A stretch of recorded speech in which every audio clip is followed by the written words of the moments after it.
Tonight on a very special episode of episodes, turns out it was everyone all along. Yeah, lots of people did lots of things. We talked last time about how maybe Agatha was an unreliable narrator, and that seems to track in this episode. She did some things. I mean, she was... What things were her all along, except for, like, Quicksilver? We know Quicksilver was her, Yeah, but what else was her? That's a good Kind question. of nothing, right? Well, she killed Sparky. Right. Quicksilver and she killed the dog. Okay, those two things are the things that were Agatha all along. But and that was really about it, I think. Yeah. not to rush what's going to happen in this episode to the end of it, but that was a big takeaway from the last episode. Yeah. And I mean, it was a good song. The song was worth it. I mean, it was a strong introduction to the real her that she seemed to have crafted herself. So it was like, hey, look at this she was, cool mixtape I did. She was selling herself, making a show of it. If not Mephisto or the devil. And we bought it. I think I made a prediction last time. It was not a strong and dominant part of my pitch, but I indicated that it's entirely possible that Mephisto or Nightmare or whoever won't actually show up. Yeah. But that Agatha, as a witch, has a demon patron. I'm still leaning in that direction. Like, we might not see Mephisto, Nightmare, Chthon, whoever. In our one episode, but that I we still have think one exists. Yeah. Especially with having this scene specifically. Yeah. So something interesting about them doing the Salem witch trials thing. It's I would say refreshing that this particular witch trial is being held by other witches. Yeah, it's like not we're your not seeing typical the Puritans murder her for knowing magic. We're seeing the Coven put her on trial for using evil magic.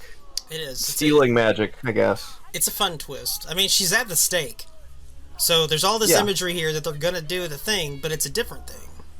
Yeah. It's a little original with it, yeah. And it may not even actually be that they're gonna kill her. It seems like they might be here to permanently depower her.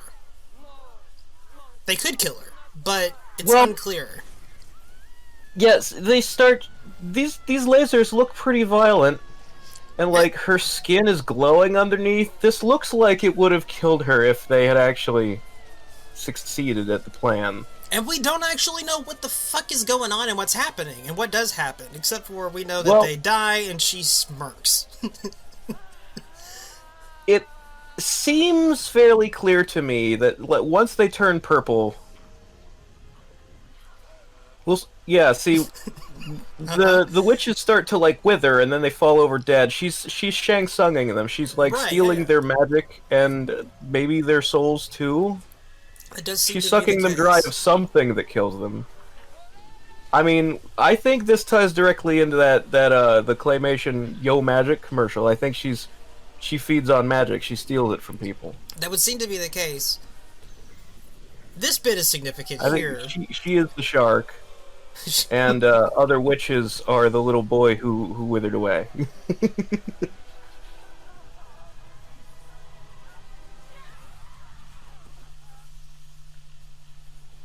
Yeah, they dead as hell. Yeah, they're dead. They're very, very dead.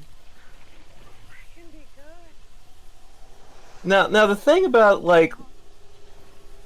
as we've said in previous episodes, magic in the Marvel universe tends to work by channeling energy from other dimensions, right? From a source. Caecilius and the Ancient One took magic from the Dark Dimension, home of Dormammu, specifically because Dormammu's dimension does not have the passage of time. So if you get magic from there, you can become immortal. You won't age. Yes. We see something similar here. Agatha is using bad magic that the witches don't like, and they don't say where it comes from. I'm just saying, could be the devil. It could be the devil. It is a possibility. We've seen it before. We've seen the Ancient One. Whenever she's using her power shortly before her death, the symbol of Dormammu or the Dark Dimension appears on her forehead, not unlike the horns that grows on this lady's head. Yeah, with the witches, wherever they were getting the blue magic from, the head of the coven, Agatha's mom, got this magic crown on her forehead.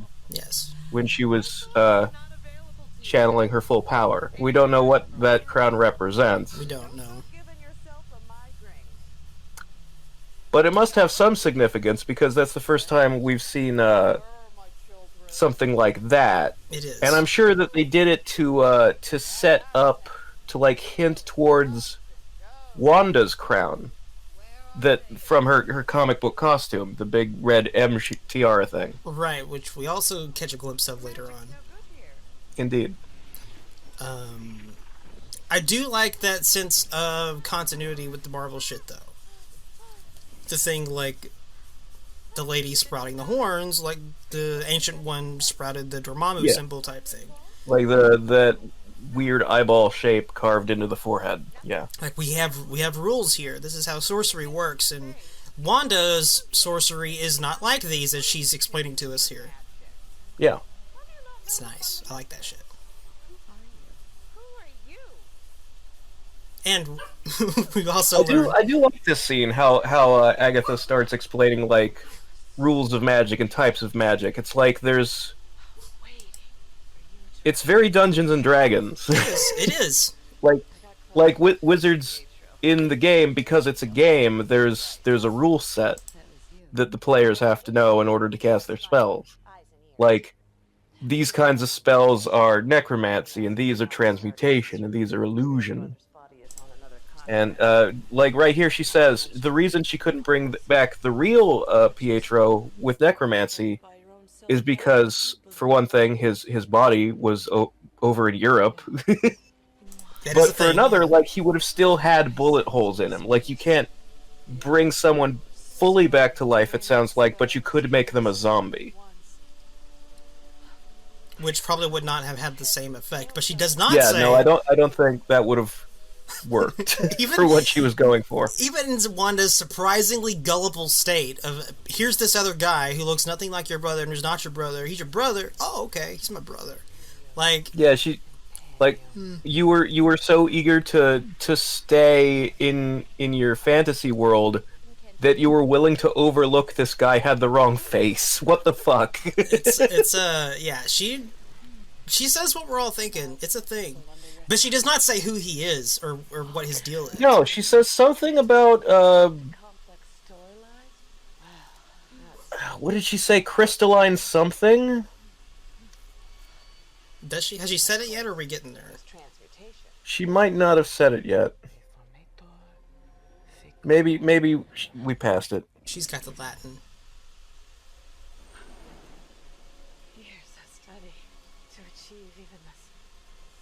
Did we really pass it?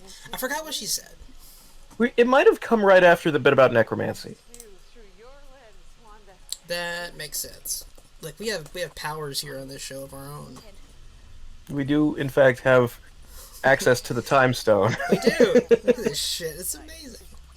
Behold the eye of Agamotto. Wait, is it still... Are we still not there yet? Here we go. Oh, here we go. Fake Pietro. Pietro. GG's. It wasn't literally me, just my eyes and ears. A crystalline possession. Okay, I don't know what the part about a crystal means. Maybe she cast the spell using a crystal, or maybe she made fake Pietro out of crystals, but that doesn't... That seems like it would be much harder, because this whole speech is about how hard certain things are to do with magic, and how Wanda has way too much power Yeah, for someone who has no training.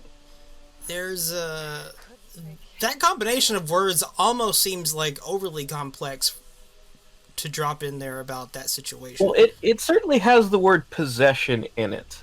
It does. So I'm leaning towards. I mean, obviously, whatever she did, she picked some guy from somewhere and put him under like mind control to mess to. You go into Wanda's house and you do these things. Yes. Pretend to be her brother. So the guy she picked could be a rando from Westview. It could be. Or it could in fact be a Pietro pulled from an alternate universe still. And I would have to assume we will surely find out where fake Pietro came from next episode, because it's the last one. I'm not making any We're running promises. out of time. I don't know, man. I keep saying it, and it keeps not happening. So maybe they won't. I feel like presumably just based on the things that he said that were so vague, she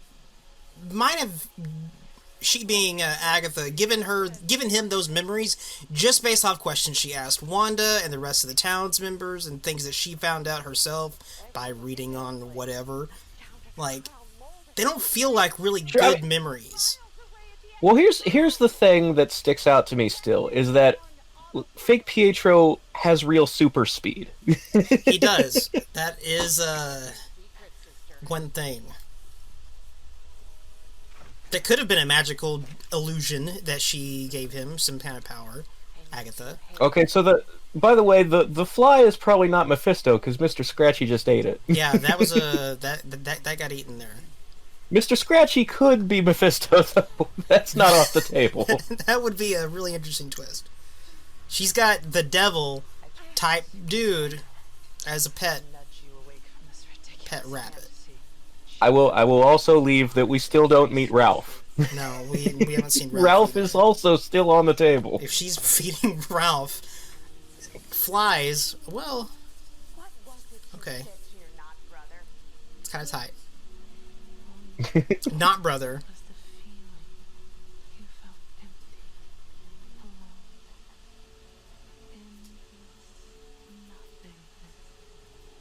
But yeah, so Agatha's whole motivation is one answer we do get in this episode, in this scene, and it's basically, hey, I've been a witch for like hundreds of years, and I can't do anything like transforming an entire town. Yeah. I want that. Tell me how you did that. And Wanda's like, I don't know how I did that. We even see her sucking dry a whole coven, apparently. Yeah, and a head coven lady. She's probably planning to steal Wanda's magic to suck her dry by the end. Yes, that would seem to be the thing. She's wanting to feed off of Wanda here in some way, shape, or form. Incidentally, I like how this this path of looking through Wanda's memories starts with Agatha pulling one of her hairs out, because it's a callback to a scene in Thor Ragnarok where Doctor Strange needed one of Thor's hairs to use as like an ingredient in a spell to send him to Odin, to figure out where Odin is and teleport him there. I'm still convinced that both of these are going to be made into synthoid clones at some point to fight in Civil War. I think that's what's going to happen. Charming. Love the Cold War aesthetic. Why are we here? There are a couple of things in this episode that pissed people off, though. What, This is one of them. What in particular? Apparently, her apparent patronage not being Magneto. That guy apparently not Right, being Magneto. well... The I don't whole see as a big X-Men deal myself. working them into the universe thing is still tricky. But I don't want to rule out the possibility that you know, the kids could be adopted still and it wouldn't come up here. Right. No, yeah, Another that's a thing big is maybe possibility. the mom cheated on Oleg with Magneto and is just never, you know, I suppose that's a just possibility as keeping it a well. Yeah. secret because he Yes. would. Yeah. It's generally not good for a marriage to let the husband know you've cheated on him It's not. twice. And Magneto's also had a life filled with lots of like running and doing dangerous shit that gets himself in danger and whatever and threatening. Or wait, it So- wouldn't have to be twice. They're twins, right? Yeah, They yeah, were they're born twins. at the same time. So it's once, but one really efficient time. Just the once. So he could have had more than enough reason to have left them at some age because of his life of whatever he does, his life of being on the run because he's a fucking evil mutant. Yes, he's an evil mutant that pisses off a lot of people, and people go looking for him. Yeah, he has he has led a life of, you know, doing bad things. He can't help himself. He's Magneto. He is Magneto. So we have seen that family or whatnot is important enough to him that it wouldn't be surprising to see him be like, listen, I have to go. I have to run, and you guys can't go with me. I think there's already a retcon inherent in this whole flashback sequence. I think in Age of Ultron, they showed when the missile landed on the house, and they were, like, eating dinner, not watching TV. I don't remember that. Maybe they did, though. I don't know if I'm exactly right about that. I read someone else say it, and I haven't gone back and watched Age of Ultron because I don't own a copy of Age of Ultron. I have not seen Age of Ultron. I haven't gone back yet either. Fuck. Well, I'm gonna put that on the list. Are those walnuts? Maybe? I don't can't know. tell. I'm not, like, super well versed in episodes of Dick Van Dyke, man. It's been, like, decades since any of that stuff was on Nick at Night, and I was watching it as a kid. I'm gonna have to rewind that later then. But, This just happened. This giant shit. yeah. The missile has happened. Actually, it's like two events. Like, first, the place gets bombed and the roof collapses, and then second, the Tony Stark missile comes in. Presumably the first was a Tony Stark missile, but maybe not. Well, that's the thing about, like, the logic of blaming Tony for what happened to their parents. Yeah, it wasn't good. That is inherent to Wanda's MCU origin story. Is like, look, the guy who makes the missiles isn't responsible for the war that happened in your fucking third world country. I'm sorry. If Stark Industries hadn't made those missiles, they would have just bought missiles from somewhere else. They would still have shot missiles at your house.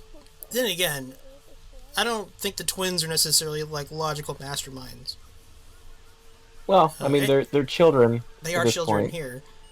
But you would think, like, because they're, like, in their early 20s when they start protesting and then join Hydra. At no point did they look up who was at war in their home country, why there were missiles being shot? It is Like, who's really to blame you would think not be a secret. I think before then it's just a question of they didn't know his motivations. They find out his motivations though in Ultron, and they flip pretty quick once they do. I guess. It's a little, I just think it's silly, like, if you get shot to blame the guy who made the gun. Like, Smith & Wesson wasn't the one who pulled the trigger. And there's also the fact that, Tony himself got blowed up by his own missile, except his went off. Yeah, like, there's a reason he stopped making missiles. He agrees with you. Yeah. It's bad. These things getting shot at you really sucks, so right there with you. But, something important established in this scene is that Agatha believes the missile was not a dud. That, Wanda cast and she even uses the phrase probability hex, subconsciously to make it not blow up. So she does suggest that, yes. Witches having the potential to cast spells is kind of like being a mutant. You're born with it. Sorta. It's a little bit like being Sub-Zero. Well, she asks if she did cast something like a probability X, and Wanda's I mean, like, no, Wanda clearly believes the missile was a dud. She it says just didn't that. go But off. Agatha Well, what is Wanda's fairly saying certain that is that Wanda she didn't. had the potential to do magic all along. Right. But Wanda's like, I didn't speak Latin, I didn't do a spell or a whatever, all that shit the Ancient One called them. Like, I didn't do any of that. Right. I didn't But do anything that's kind of the thing about this whole episode is Wanda doesn't do magic the way you're supposed to. She's just innately good at it out of nowhere. Yeah, it is, she doesn't have to do that stuff. She wants things to happen, and it happens. She wants things to happen, and they happen. And that there is a significance to that power. This scene is interesting. Yeah, we're seeing the Age of Ultron backstory, the Hydra experiments. They did not get the guy who played Baron Strucker back. They just have two randos from Hydra watching the experiment. It's a little less fun. Yeah. I like Strucker. Yeah, it's a shame because Strucker was not. He was barely used. Barely used. I would use the phrase "wasted" by Joss Whedon. One might, yes. The actor was good. I liked the actor too. I also want to point out, so this sequence kind of suggests that the reason Wanda survived the Mind Stone experiments, as opposed to many other test subjects Hydra has tried this with, apparently everybody who touches the stone dies. Wanda didn't, and the suggestion is because she already was a witch. But Pietro also survived. He did. And he's not a witch. So the show doesn't say mutants? No. I'm just saying maybe mutants. I wish it would. I wish someone would. That would be nice. Alright, and Wanda has just seen a vision of what looks like herself in full comic book costume. She does. I mean, and we Like, saw she has Ultron. the tiara. Yes. Ultron shows a lot of people a lot of versions of their future in Ultron. That's true. And that comes from the Mind Stone, so... But, someone had taken a screenshot of Wanda's silhouette in the yellow glow there, and they had adjusted the contrast so you could make out the details of her body better. Oh, shit. And the costume she's wearing, in fact, matches... You know all the posters for the show have them standing behind a stack of TVs, and each TV screen shows them in different clothes? Yes.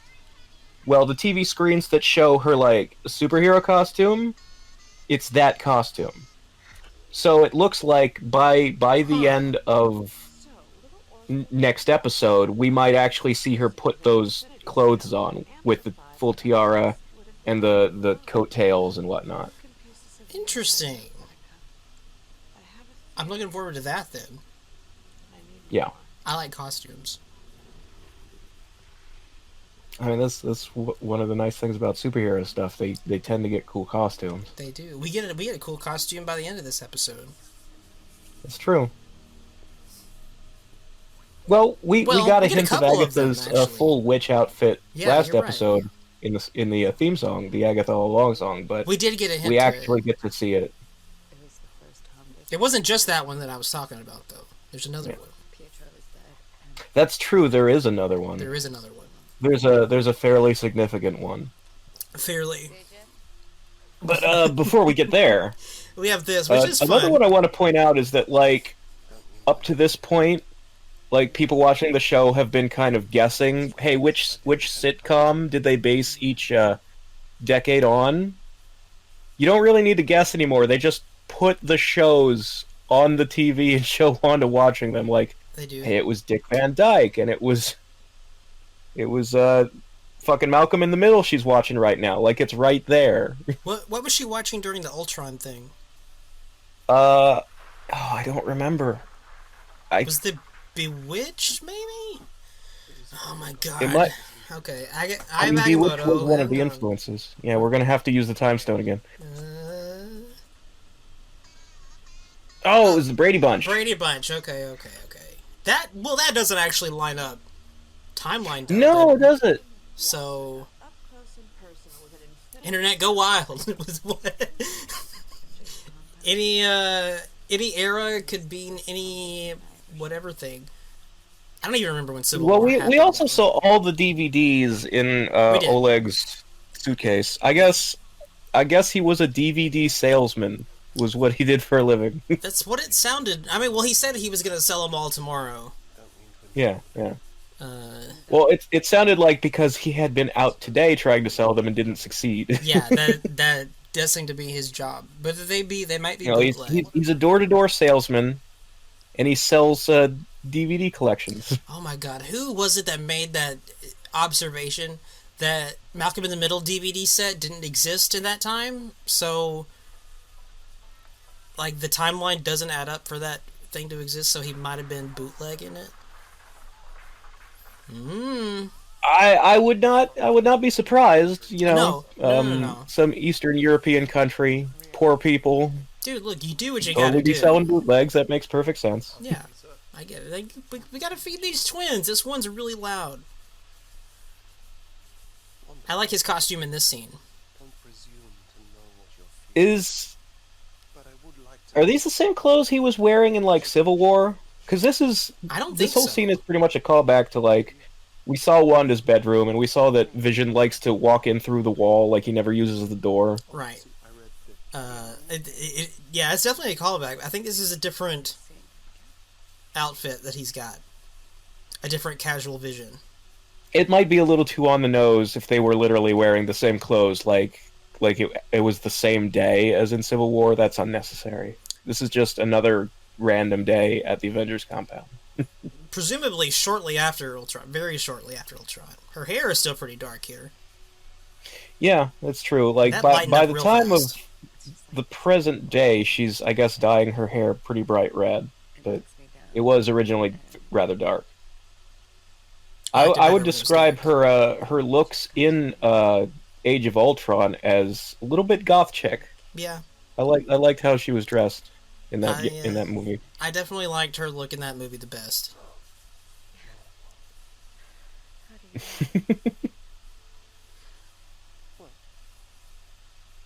And Bentley does a good job here, as he usually does. Just being super naive robot. This scene, I would use the phrase "knocked it out of the park." Yeah, it's really good. Well written, well performed. Her accent sounds pretty good. GG's.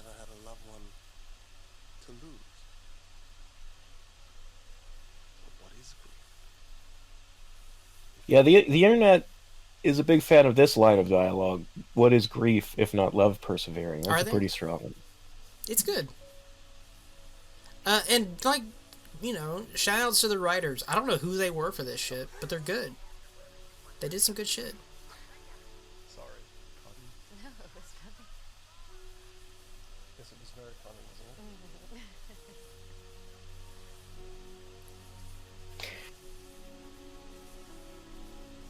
Alright, stop that. Agatha, yeah, alright. I got it, she's got it, she's good. Recap. Parents dead. And frustrated. I'm, like, I like Wanda there. Like, what the fuck? Come, yeah. Jesus. You're on the precipice. You're right there. And I also like Agatha's really like frustration. Like, I haven't fucking seen shit on how you do anything. Yeah, like this. That she has to be her therapist just because she wants to steal her magic is probably really annoying to her. Yeah, like, she doesn't want to walk. She's not doing this for fun. Like, she's literally watching this shit like a scientist poking shit. Like, just fucking tell me how this happened. How do you get from A to B? And there's no real tracking here, really. You know what's something I wonder? Whoa, her hair gets really bright. Yeah. Yeah. Is this lobby? Is this the Triskelion building that used to belong to Shield? Because the layout is very similar. They've got a giant logo in the lobby, like Shield had in Winter Soldier. They do. I remember the last point that we saw that thing. Was it the last point we saw it in Spider-Man? The last time we saw the Triskelion was the first time we saw it. It was only in the movie Winter Soldier. Well, you saw it whenever like the Spider-Man kids were driving past it on the way to the Lincoln. No, not the other memorial. Not the Lincoln Memorial's there. Whatever. And like it was Maybe we wrecked did. though. Like it was wrecked, and it was like oh, you can see over here the wrecked Yeah, 'cause Triskelion. fucking helicarriers had been crashed Yeah, into it. it was hella fucked up and shit. This might be that place, presumably. I'm just saying it looks similar. It does, and it wouldn't be surprising. Sword literally built on the ashes of Shield. A little on the nose, but maybe. Why not? You gotta do something with that building. I wonder how long Sword has been around, because obviously this is the first time we're ever seeing it, but like Monica's backstory establishes that her mom, Carol's friend from Captain Marvel, was a founding member, and also that she had cancer and died during the blip, so Yes. presumably it was a little while ago. You know, like it wasn't as recent as it seems that Sword existed. One would assume they would have had to have a sentient weapon after which to name this whole thing after. So, Well, would that sentient as weapon we are, be Marvel? alleged to find out in Falcon and Winter Soldier, there may in fact have always been many sentient weapon programs going on in the background, like the ones that created Cap and Hulk, Yes. and a guy from Canada maybe with Maybe. some claws, maybe. Maybe. Just unnamed, or they hadn't actually like. Well, Had them under the what I'm name hearing, the sword? rumor is that the Weapon Plus program will be part of the plot of Falcon and Winter Soldier, Okay. and that we won't necessarily see Weapon X. We will see other Weapon, you can't do this. connections to it, like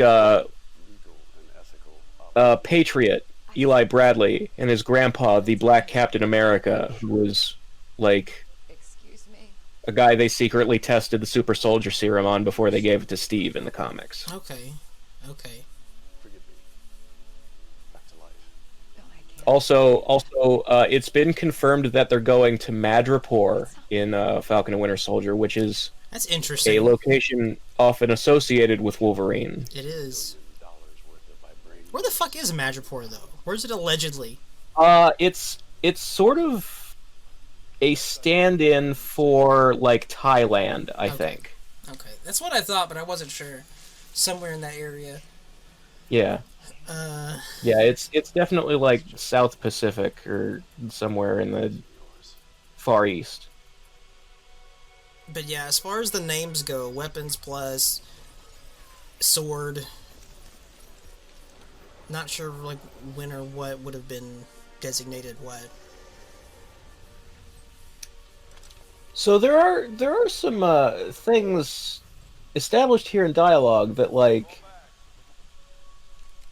Sword took custody of Vision's body and that they can't give it to Wanda because like they basically own it and they're not going to give up all this vibranium and whatnot. But like, Which is also questionable. how do they own Vision's body? Yeah. Okay, so first of all, Vision died in Wakanda. The Wakanda really gave this stuff up to an American government agency? That would be the thing. Second- Wakanda, yeah. How, like, there was a line in an earlier episode that the Sokovia Accords gave Vision rights as a sentient being. So, he was, he had a living will that had to be honored, and it included not wanting anybody to weaponize his remains if he died. To do this. Yeah, to do Don't do this. it. Don't Not do wanting this. anybody to fucking do this. Right. This is what they didn't want. And Or he third, didn't want. if he didn't have rights, wouldn't he belong to Tony Stark? Who is dead. Yeah, well, Stark Industries still exists. It would. That's the. I mean, a lot of this information came from Hayward, who we know has lied. Yeah, that's the big thing they just established is that Wanda didn't even take the body. Like, she did not. No. Hayward told Monica that Wanda stole the body, but no, he still has it. It's right the fuck there. And we see Westview here, pre-Wanda, pre-Hex. Yeah, it looks, let's just say the real world is depressing. Yeah, it looks like shit. It looks not very, very not good, which we can... It looks like every town where I live. There's Luigi. Wanting to teach people the Mario theme. It's a sad shot. That lady, she's a fucking pro. This guy, the messenger, presumably, you know, this is just after the snap. Everybody got snapped away for fucking 5 years, and the town... Yeah, that's true. Everybody has just come back. It's probably safe to assume the town was much more picturesque and idyllic 5 years ago. It's possible. And I'm just saying. And that's why this house is... That's why Nobody they even was got this snapped place. in the real world, and yet this totally looks like Yeah, I know, it happens. It's a every thing. town around where I live. This is the real world. This is not TV. This is definitely a thing. Things are prettier on TV, usually. I mean, even post quarantine, you know, shit. There's some shit that's not upkept so great. It's a thing that happens. So like, all of a sudden, 5 years and a bunch of people whose positions was whatever just gone. I like how the that deed reads Wanda Maximoff and the Vision. Like that's his legal name. That is his legal name. So is it first name the last name Vision? it might be that. Vision, so if they were married, would her name be WandaVision? That's you would think that it would be Vision Maximoff. Like he would be the kind of guy like I don't even have a last name. Pick her name. So and then we have an explosion here. Yeah. This is her creating the hex. I mean, like it's good visually. So Vision bought a deed to a property in random town, New Jersey. He did, and that's also what leads me to like I would assume this place was much more picturesque and idyllic at that time. Well, my question is, they were still pretty early into the relationship in Infinity War when he died. Well, I mean, He they had been together for a few years. Confident about his chances. That's all I'm saying. Yeah, no, he was. They'd already been together for a few years. Like they were doing that whole deal Well, in they've Glasgow been or whatever. Like there's scenes in Infinity War that establish they've kind of been meeting back and forth, despite her being an on-the-run fugitive from the Sokovia Accords and him being on Tony's team. Well, he was gone though, because like whenever. Well, yeah, but he was only gone for a few weeks. Like he had decided to run away and be with Wanda fairly recently in Infinity War. Was he? Yeah. Like when they all start gathering up, when Cap and Widow pick them up after they're attacked by Glaive and Proxima Midnight. Widow has some dialogue about how they've only been off the grid for such and such long, and that they weren't supposed to go quiet. They were supposed to keep in touch, and Wanda and Vision were like, "We know, but we just wanted to spend some time together." Like it was new-ish that they were doing that. I just remembered that dialogue from Tony about Vision having like gone off the grid or done something, whatever. And Bruce was like, he lost another super bot, and there that situation. But I mean, yeah, I guess that's what it was. Although Vision being the optimist, it still doesn't seem that surprising to me. No, I guess it's perfectly fine. I'm just saying. And the fact that him going and doing that, and her finding about it now makes it even like it's a lot sadder that he put that much thought and whatever into something that she would like. He thought she would like something that is similar to sitcoms and shit. This neighborhood, this ideal place. You like these CG leashes they're on? It's pretty tight. This is a good costume. And she's about to say the thing. You have no idea. She is about to say the thing. You're supposed to be a myth, a being capable of spontaneous creation. Here you are, using it to make. She had a line earlier where she said, "This is chaos magic." And she's gonna she's gonna say it. She's gonna say it here. This whole little life. This is chaos magic. Okay, there it is. Yeah. That makes you the Scarlet Witch. Okay, so the Scarlet Witch is a title in the The. MCU, and it's like a It's some shit it's she like a knows myth about. or a fairy tale about a certain kind of witch who uses chaos magic, and that's where she gets her superhero codename from.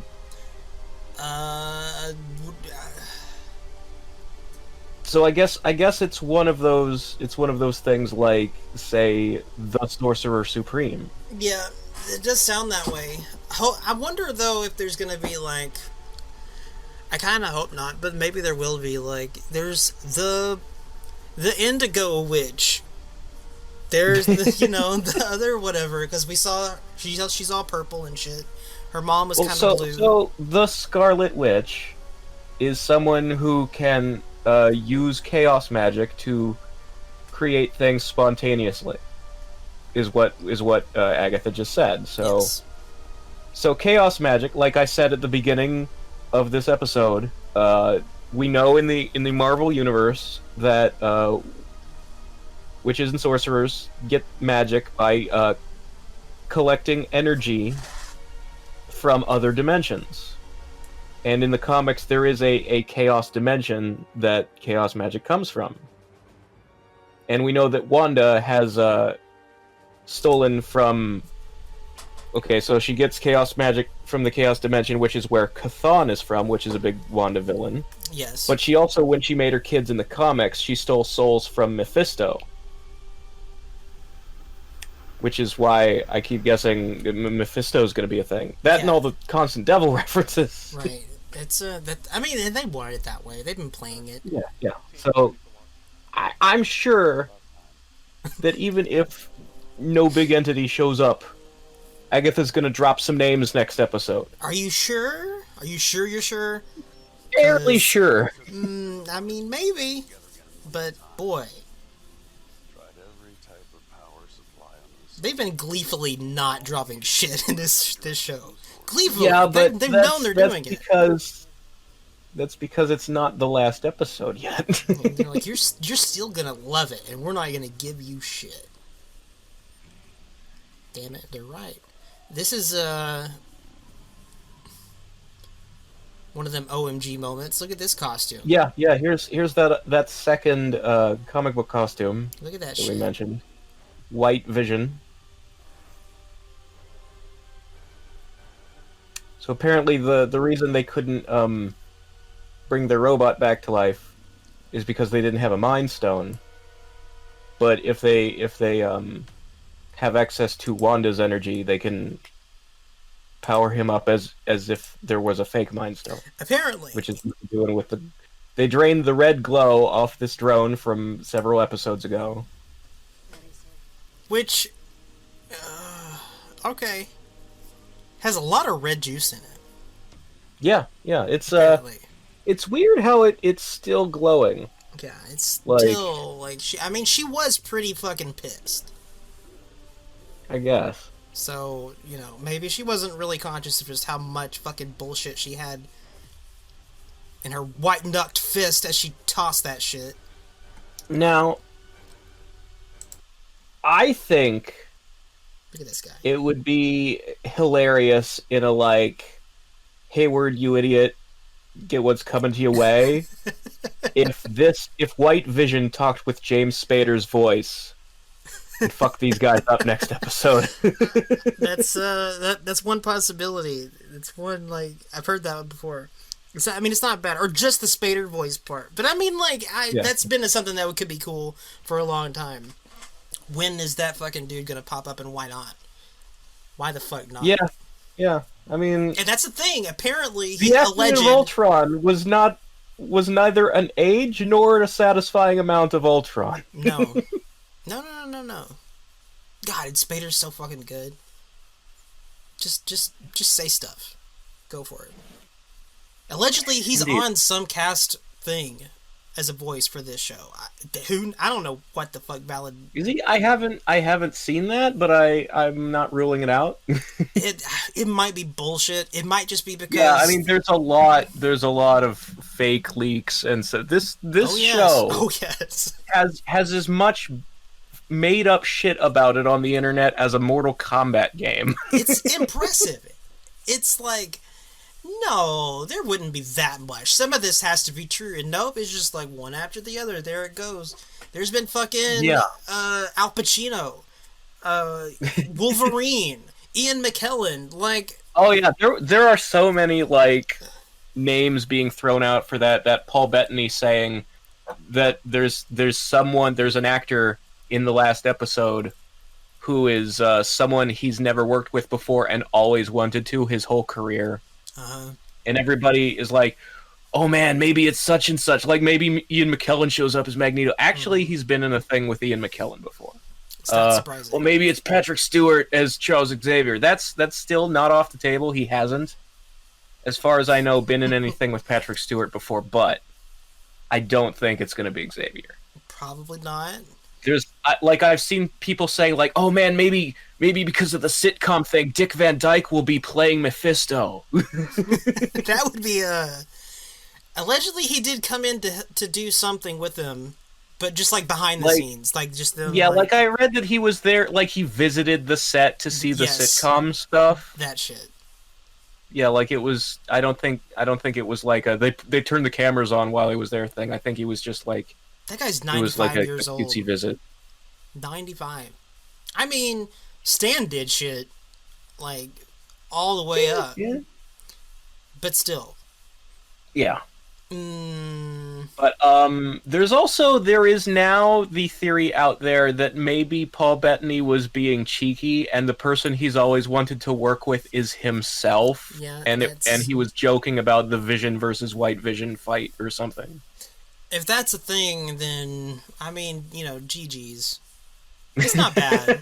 It's not bad. That is some Mortal Kombat level shit. That is some Ed Boon ass shit. But it's good. Give it up. All right. Because this guy right here, this is White Vision. And we know there's another Vision. We got two of them.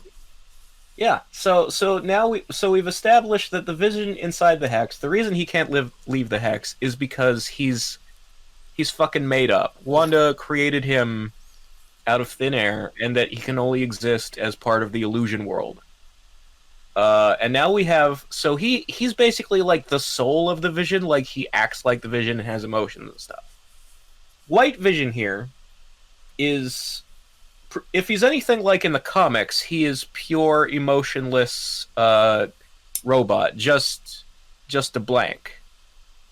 So theoretically, this show could end with the two Visions being merged to bring the real Vision back to life. Or we could get the tragic ending where there is no more Vision. Or there is only the White Vision. Who knows? I mean, there will probably be some kind of Vision at the end of some sort. Just because the way comic book shits go. I'd imagine they'd want Bettany back. Because, I mean, people loved this stuff. People really love the Vision. Yeah, I mean, Paul Bettany is a great actor, and it would be a shame to lose him It would from be. future things. He does a really good job. This is some good shit. Um, I mean, you don't want to say he plays a good robot, but he really does. He plays a really good one. He, I mean, as robots who have personalities and are likable go, Yeah, that's the important thing. That's the difference. I mean, Spader was too, though. Let's android synthezoid, I And- believe, is the Marvel term. Yeah, they use synthezoid a lot. I always saw him Yeah. called an android, but Spader was too, and as Ultron, but like that guy was less Spader Ultron. was very emotive. He was. He was a take on Ultron who was very. This robot is based on Tony Stark, so he acts kind of like Tony Stark. And that was definitely a thing. Still really enjoyable, entertaining presence, but less Ultron than maybe Bettany is Vision.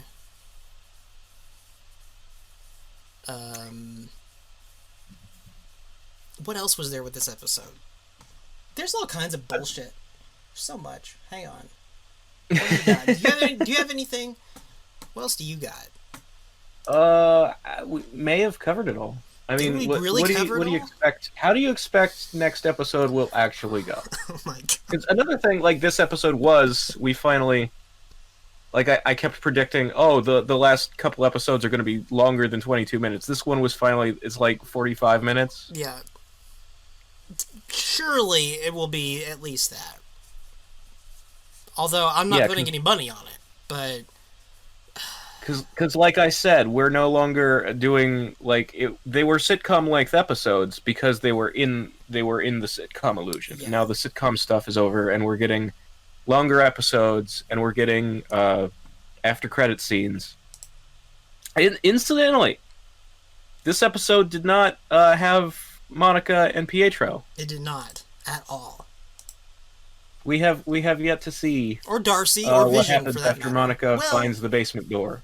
I guess we did have Vision in a flashback. Yeah. Yeah. No Darcy though. We saw the kids. We know the kids are not dead already. Yeah. there was some concern when they Was there really? disappeared and Wanda was sent into the basement. Oh, those kids are already dead. They still exist. No, I They don't can think yet be saved. I don't think so. That would have been whack. No, because I mean, as she clearly points out really quickly, no, motherfucker. That's the only like way I can hold you hostage. I got your kids. Nah, nah, nah, nah. This stuff is interesting, but it also like. Look, we talked about Lost She's gonna before. wear the tiara, man. That's the important thing. No, she is. I like that shit. This whole show, all of this, just to get the tiara and bring Vision back. I mean, yeah, I don't know. It's plenty. It's plenty. Sure. That is a. I'm not complaining. No. That's more than worth it. 9 episodes of a show, absolutely. Yeah, I've said Lost before, and sometimes in this episode, I caught a whiff of it. It's not Lost. It's not Lost at all. Not even a little bit. It's not Lost. Lost is specifically when you create a mystery and don't know what the ending is going to be. And so you stall by creating more mysteries that you don't know what the ends are going to be, just to keep stringing people along and keep them hooked because you're trying to drain them dry for 7 fucking seasons. No, this is that. one season, 9 episodes. That's all you get. We had the ending planned. Hopefully, like, okay, so that is the difference. Lost is opening threads just for the sake of fucking asking questions you never have to answer. What questions do we have open right now with this show? We have Pietro. Okay. Right. Pietro's the biggest one. He is the big. We have how is all of this going to end? Sure. Yeah. Will anything related to mutants show up in the last minute? Okay, but that's like the biggest question that anytime anything ever happens in the MCU Right, ever. right.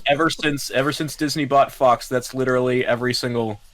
That's Because you have to understand, like if you're of a certain younger age and the Avengers movies, if the MCU is Marvel to you, then you wouldn't know that in previous decades, particularly the 90s, Marvel, the only thing that mattered to people in Marvel was the X-Men and Spider-Man a little bit. it be. Marvel was the X-Men publisher. That's what they did, and everything else was just over there, like not getting cartoons. It was or, that or guy getting lamer cartoons. Like that guy Iron Man was had a show, and it was okay, but it wasn't no X-Men. No, it was not the X-Men animated series by long stretch. Like, the X-Men have always been extraordinarily popular until like the mid-aughts when they started fucking them up. Well done, extraordinary. That was me though. That was the guy that little bitch was me, and I was reading that shit, and I was into X-Men in the 90s. So everything to me is a question of, okay, what does this have to do with X-Men though? Like every time, like the whole MCU is that. So, but I'm also sensible, and I'm like, listen, it's not Wanda's job to bring me the X-Men. Like, you don't have to shove the entirety of the X-Men universe through a Wanda-shaped door. I get that. You know what? That's not. It's not. It's complicated. It's not that it has to be Wanda, but it is that a lot of people have been salty for a few years now that Wanda and Quicksilver are not allowed to be Magneto's kids anymore. Yeah. Yeah. You see this, Shine? This is mutants in the MCU and Wanda. There's a door over there that doesn't exist, but you know it's there. And this person in the middle also knows it's fucking there and is showing you and knows they're showing you. But they're like, not saying shit. Do you see this door? I'm not gonna say go through this door. You're gonna go through it. Wanda's gonna go through that door. That's me. That's the people looking for X-Men. That's all of us. Like, right, I'm gonna go. I gotta do it. But when you unpause this episode, Magneto's not on the other side of that door, though. He's not. That's the whole deal. And he shouldn't be. But look at the MCU, still going. Oh, what's over there? We're doing our own thing. Sorry, it's not Magneto. Oh no! Listen, no, okay, sorry. This is a different thing. It's a good thing. It's a good thing that's on the other side of the door. So where are we now? That's something. I like what they're doing. I'm not saying I don't. But there are a lot of people who are saying this is great, but when's Magneto? At this point, I just think it is time. I think that it's time to let that other shoe drop on that particular question. And look, there are people out there who have some wacky theories about, like, well, the Hex gave Monica powers, so maybe Wanda will do, no more mutants, but in reverse and give mutants powers. And it's like, look, I don't want there to be some big magic bomb. No. I don't want it to be like, oh, people came back from the blip with powers. That's where mutants come from. I don't want there to be an origin for the X gene that happened in the present day. Yeah, because Apocalypse and Wolverine and Charles and Eric are supposed to have had their powers for a very long time. Like, Wolverine literally doesn't even work unless he's been around since the 1800s. No. You can't be that old without a healing factor. There's this thing with the X-Men and mutants that work really well with how the world works, because it is a nice black mirror of sorts to human history, and you can kind of have these bits of mutant history that take steps side by side with human history. And it's a fun thing because the Fox movies, starting with First Class, when they semi rebooted, they started weaving the plots of their movies into like very open real world history stuff. Like the X-Men were part of the Cuban Missile Crisis. Yeah. Magneto tried to prevent the assassination of JFK, etc. That's all I want. You can't do that with the MCU because if mutants aren't secret, then we should have heard about them by now. Right. But That shit was on TV in Days of Future the Past. solution to that is not to say mutants didn't exist until now. The No. solution to that is to say Charles has Cerebro, for fuck's sake, Yes. and keeping his students safe by keeping their existence a secret was a really good idea. Yeah. That's the solution to where have the mutants been all this time. That there's also the stuff like you can do. There just has not been that many mutants at all. It's been like actually pretty rare, and the ones that we know of are like the ones. if there's only like 15 people with the X gene right now, probably pretty easy to keep that a secret. Yeah, that's just how you get fucking like urban legends and bullshit like that, and that works fine. Yeah, and like the mutants were not that numerous even in the comics until the first movie came out and had that scene where Patrick Stewart is looking through Cerebro and you see all the dots on the globe and it's way too many fucking dots. Yeah, that's the thing, and that's what got us up to. I mean, that's kind of what got us up to House of M and all that shit. Yeah, that's kind of like it led into there being way too many mutants in the comics, and then fucking Joe Millions of Quesada mutants. thought the solution was to do the No More Mutants thing, and Yeah. now, ever since House of M, the X-Men comics have been not good, because it changed the entire premise of the X-Men books from we are a minority that exists in the world and we're fighting for our rights, to we are an endangered species and we're at war trying to survive. It changes the whole tone. Like, the X-Men can't be heroes anymore. They basically, like, ever since the we're an endangered species and we're trying not to die thing has started, They're more the like X-Men have been refugees. on Magneto's side. Yeah, they have. That, like, Magneto used to do stuff like, why don't all the mutants move to my fucking asteroid? Why don't we get off Earth? And they'd be like, no, we're trying to get along with people. And now, Cyclops is like, hey, why don't we move to our own island and stop, like, living among all these humans who are trying to kill us? That's literally the thing. And I mean, like... Changes the whole tone. There's no X-Men versus the Brotherhood anymore. Everybody's the Brotherhood. Everybody is the Brotherhood, because there's... I mean, and they're not just snapped from, like, as she did it, like, millions of mutants down to 100 and whatever there was known mutants in the world, but there was also none being born anymore either. So it was like, these are the mutants right here.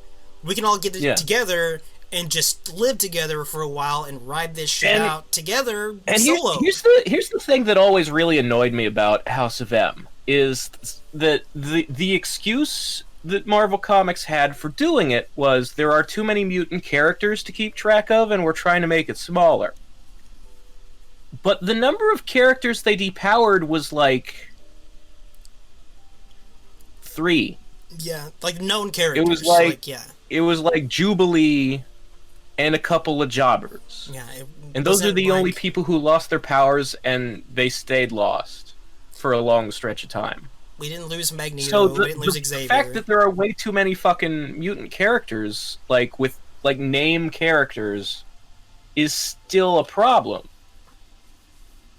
If you ask me, the problem with the X-Men comics is that they did too many classes of students without letting the ones above them do anything. Like, okay, so you've got Cyclops and Jean and Beast. You've got your the ones who were teenagers in the 60s and grew up to become the ones in charge, right? Mm-hmm. The generation after them is the New Mutants, fucking Cannonball and Danny Moonstar and... Which group was Colossus and those guys on? Like, they were between-ish, sort of. Well, yeah, Colossus... I mean, Colossus's team, they joined the Cyclops team. They weren't a group of students being taught by adult Cyclops. They were just peers of Cyclops. Yeah, that was like Nightcrawler, Nightcrawler, Wolverine was Storm. on that team, and Storm was on that team, and they're basically the same age Cyclops is. Yeah. But my point is, like, you have a team of students who become the teachers, and then you introduce new students. But then comic books started staying still, like people stopped aging. But they wouldn't stop creating more students. Like the New Mutants should have replaced Cyclops' team before they introduced Jubilee and Generation X. And it didn't even stop, like, after Jubilee's team was X-23's team. Yeah. And after X-23's team was Hope's team. They've done 4 times, here's the new kids. But the teachers won't age and go away. No, they're still... That's how you get too many mutants. That's a thing. Quentin Quire is slightly sick. I kind of like him. Yeah, he has a strong personality. He's a and that's bitch. always a benefit when you're creating fictional characters. Yeah, he's Makes them memorable. He sticks They out. stand out. Stop that. What?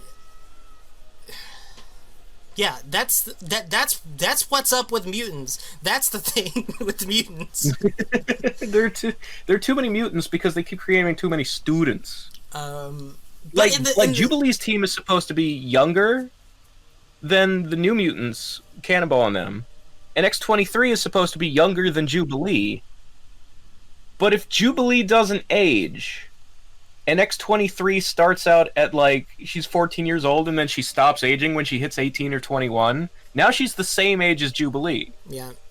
And Jubilee is the same age as Kitty Pryde.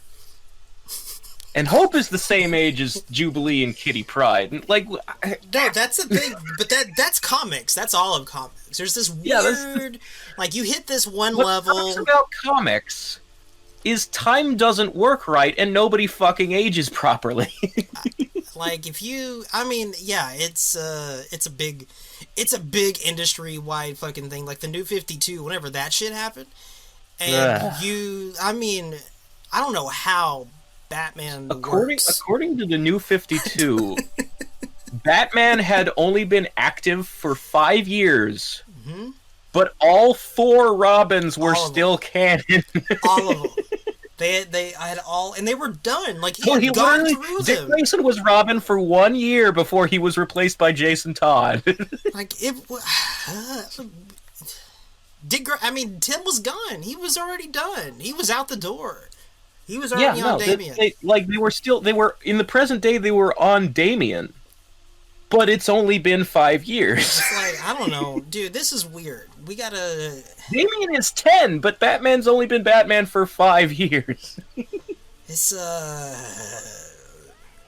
they have an opportunity to not make that mistake with the MCU, and that seems to be one of the best. I mean, we talked about it before. That is one of the best things about the MCU.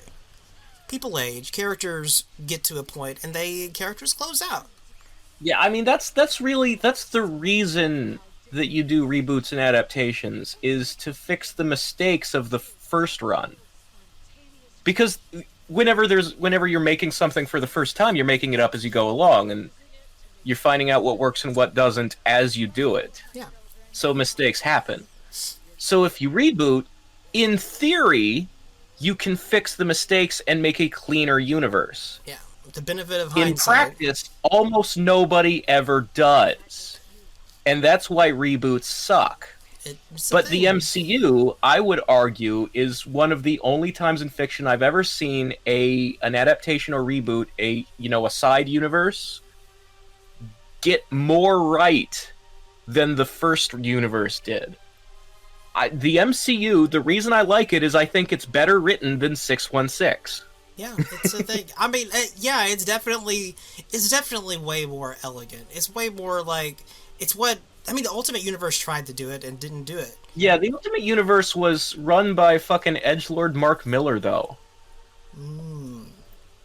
Like, Ultimate X-Men and The Ultimates and Ultimate Fantastic Four are some of the most garbage comics I've ever read. I really, really hate Ultimate X-Men. Ultimate Spider-Man was good for a long while, but then Brian Bendis became the bad writer he is today, gradually over time. Yeah, that's the thing. Gradually, that's the key word there. He started it off. Brian Michael Bendis, for all of his reputation that he has now, like 15 years ago, the guy was pretty alright. He was.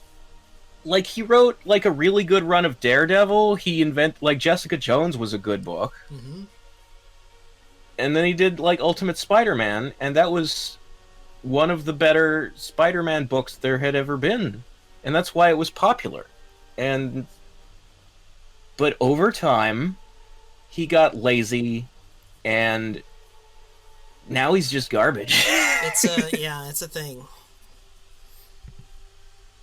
And, like, he was overtaxing himself way too much. He was writing too many books, and he was writing books about stuff that he's not good at writing. Like, his strength was always, like, characters like Daredevil, Jessica Jones are, like, street-level, gritty crime drama, like, Law and Order, type of characters.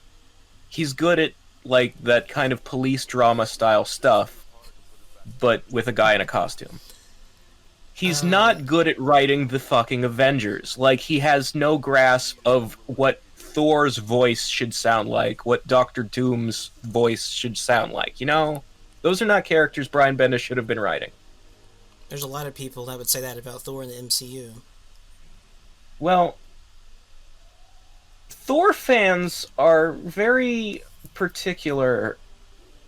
Thor is kind of their self-insert for, like, I don't know, white guys who want to be, like, a Viking. I don't know. I'm not a big fan of Thor fans. White guys that want to be a Viking. Alright. Like, it's the guys, it's not... It's kind of like the Melina thing, where there's normal people who like the character, and then there's these weirdos who like the character. And I'm not saying, like, all Thor fans are bad, just like I don't say all Melina fans are bad. But these weirdos over here in the corner are clearly after some kind of weird Aryan fantasy that makes me uncomfortable. Okay, and some of it connects to, like, people who are obsessed with power levels, and it's like, could Goku beat Superman? Those guys love Thor, not because of Thor's personality or stories, but because Thor is, they think, the strongest superhero in Marvel, and they get really, really salty if you nerf him at all. Yeah, Thor is mighty. I'm a big Thor fan. I'm a giant Thor fan. But you're a normal human being. I also, like, I am a Thor fan, but I'm not one of those weirdos. Yeah, that's the thing. There's at least Thor. Like, I like the character's personality and his history, and I like MCU Thor because, yes, he's not quite the same as 616 Thor, but on a lot of levels, his personality makes more sense than 616 Thor because he's been influenced by Midgard culture. And it's actually, like, it shows in the way he acts that, like, he changes a little bit over time, movie to movie, to be more like an Earth person. Whereas 616 Thor generally tries to stay the same, like all comic book characters do. There's a status quo. He's always got to be, like, the stiff Shakespearean-sounding guy. It's very much the same thing we were talking about a minute ago. There's this, like, you got to keep things the same, and so it's understandable where that thought process comes from in the first place. These things have been around for so long now that the dude who picked one up when he was 13 can be, like, 45, and, like, he wants to pick up a Thor comic and be like, the writers and the editors try to keep these characters evergreen because they're so old, and they want to, like. Yeah. They've been around for 60 years, and they want them to be around for another 60. So they're trying to, not upset the apple cart. The guy that did pick up that Thor comic, now he wants to be able to pick up Thor now and be like, have at thee, and get that guy back. Which is, you get it. Like, it's understandable. You get where that... Yeah. Because we all want that cozy comfort blanket that comic books can provide. That's a thing. That's a very real thing. Sure. But, it's... And to be fair, like, the MCU does it in certain ways, too, namely fucking Loki. Yeah. Dude died a death, but he's still around. He is still around, and that is the thing with the MCU, because it does kind of straddle the line in an okay way. It is good, because things can change. Not only is he still around, but he's around in a way that allows them to revert him back to the personality he had before Thor 2 and 3. Because Loki had gone through some character development and gotten closer to his brother and kind of turned good. Now we're back to the guy who, like, literally taken from the end of Avengers 1. Literally. Presumably he will, I hope, like, he'll be more of that. I mean, I honestly was hoping that they would go even more with it and he would be more like Loki from the comics, like a more evil guy. Because this is like an opportunity, because it's not the same Loki anymore. We're seeing Loki jump from Earth to Earth in the multiverse in his show. Yes. And there have been hints that, we'll see girl Loki, and we'll see like an old man Loki, you know? So I think we might see a Loki who's more comics Loki. But that's the good thing about the MCU is like you can have this, you can go back and grab that Loki, you can revisit him and kind of go back to something that's familiar and comfortable because it's still Tom Hiddleston, it's still cute, handsome, good looking guy, Loki, but it's not the same Loki. Like you can do a different version. Same with Gamora. Like she's not the same Gamora now. She's that's another one where they've hit the reset button on all their character development, and it's, you know, you can do interesting stories with that because, like, in comics, characters tend to get reset in groups, but in a situation where one person has reset and, like, their boyfriend hasn't, and it's like the falling in love never happened for one of us, but it did for the other, that creates drama. It does. And that's interesting to see. Yeah. That's that creates story and that creates good stuff, and it also doesn't feel contrived like it does whenever you do it with a group. Whenever you do it like across the board, that's when you start to feel the tendrils of agenda or of PR or whatever. Like that's like this does not feel like a story driven. This feels like it's driven by promotion of some sort. Indeed, and that's not good. That doesn't feel good. That feels creepy. But no, I agree, and I also think it's one of the good things about MCU and about Thor. Thor can change. That's good. Like he's cool. He can mold his personality for a lot of reasons. Not the least of which is he's competitive as fuck.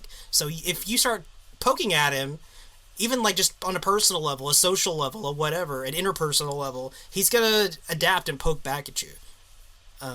That's very Thor. Yeah, I mean the core aspects of the character are still there, like, and that's sort of the thing that I really like about how MCU Thor's personality feels like it evolved to the place where it is now. Is like, it goes all the way back to the beginning about him being, like, too arrogant and needing to be taught a lesson, and that's why Odin sent him to Earth and put the worthiness enchantment on the hammer in the first place. Yeah. And so you still see elements of that, like, arrogance that was his core character flaw all the way at the beginning. You do, but like he did change. He adapted to that, so he's fucking sad and broken as fucking Endgame. He is. It's, like a lot of people got mad that he got fat, but it really does fit the journey that he went through and all the tragedy and how that affected him. Yeah, that always. You know, he's going to be in shape again in Thor 4. We've seen set photos. Yeah, he's back to being ripped. And he's keeping the long hair, which I like. Like, I know there are people who liked that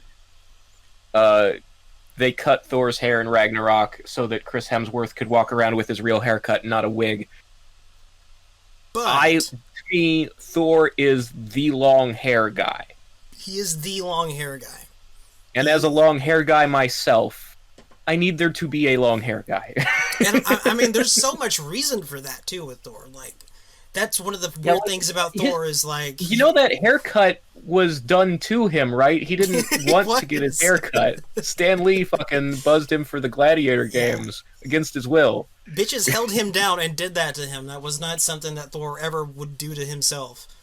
And there's like there's ties in that too, like Viking culture and all this other shit too, which Yeah, like, you he need to looks keep a couple good of with those. it. Like part of Thor's whole aesthetic is like this heavy metal shit, Yes, very heavy metal. and like with Ragnarok and Love and Thunder, there is kind of an '80s aesthetic too. Like you look at his the costume he's wearing in those set photos for Thor 4. He's looking kind of like Thunderstrike. Like he's Yeah. got like a vest. Yeah, and the long It's good hair look. and the muscles are back. I like '80s Thor. Thor is '80s guy to me. Thor Like my always first works with introduction that to look. Thor was not in fact Marvel Comics or Norse mythology. It was the movie Adventures in Babysitting, which is from the '80s. What was Thor? Thor has a what was he there? There was so Adventures in Babysitting. One of the characters, the little kid being babysat, is a big fan of the Thor comics, Oh, and they meet a mechanic who has long blonde hair and is holding a little sledgehammer, and she mistakes him for Thor. oh, this is coming back to me. Yeah. The funny thing is that the guy was played by Vincent D'Onofrio, Really? Damn. who is Fisk. now a very large bald man He is. in the He's- present day. He's hella Fisk. He's our Fisk. He's the Fisk we all want. But he was a pretty convincing Thor in the '80s. He was a buff guy, and he pulled off the long blonde hair. I'm gonna have to. I feel a rewatch coming on. I'm gonna have to watch that shit. I don't know if the movie holds up. I haven't seen it in a very long time. You know what? That's okay. I'm not gonna go into it. I'm looking for Vincent D'Onofrio Thor. I'm not gonna go into it looking for like, oh man, this is some cinematic awesomeness. Like I just I want to know. I want to find out. Okay. Yeah. Thor has muscles and hair in the next movie. We had a question. Did you see the question that we had? We had a question? On the YouTube video, we had our Oh, in the comments sections. our Okay, first well, what was the actual question. Question from YouTube from Angry Skull, sir. If you were going to recast Iron Fist, Luke Cage, and Jessica Jones, who would you pick for the characters? Ah. Not exactly Okay, well, Luke WandaVision Cage, my related, immediate but instinct is Michael J. White. Luke Cage. I mean, can see look, it. Mike Coulter is a knockoff Michael J. White. He just is. In fact, I just got done watching the Netflix anime Seis Manos, Uh-huh. where Mike Coulter voices a guy who is clearly like a Black Dynamite type, stereotypical blaxploitation character. Yeah. Like a guy who has like the afro and the beard and does a lot of fist fighting and stuff. Clearly, Mike Coulter is trying very hard in his career to be Michael J. White. So just get Michael J. White. What is this fucking Mike Coulter? He doesn't do the whole martial art thing though, does he? He doesn't have that. No. He's just. I mean, like he's a big dude. He was good in the Luke Cage stuff on Netflix. He had a nice warmth about it. Yeah, I liked him. Like I wouldn't. You don't have to recast him. No, Although I will. yeah. Like Michael J. White has more personality than Mike Coulter does. Sweet Christmas, like that stuff was pretty good. Yeah. I mean, he didn't do a bad job. I'm just saying. I think. I get you. Yeah. I think Michael J. White would be a little bit more. Like he'd turn it up to 11. What about for the other ones? The idea of recasting Jessica Jones is really tricky to me because I really like that actress. I do too. She did a good job. I think she pulls off that kind of dirty, down on her luck, drunken asshole very well, and I don't know any other female actor I can think of who would have the look and be able to do that. Yeah, she does it. She does it well, and it is that, and she can also do the thing where she's putting it up to be guarded as well.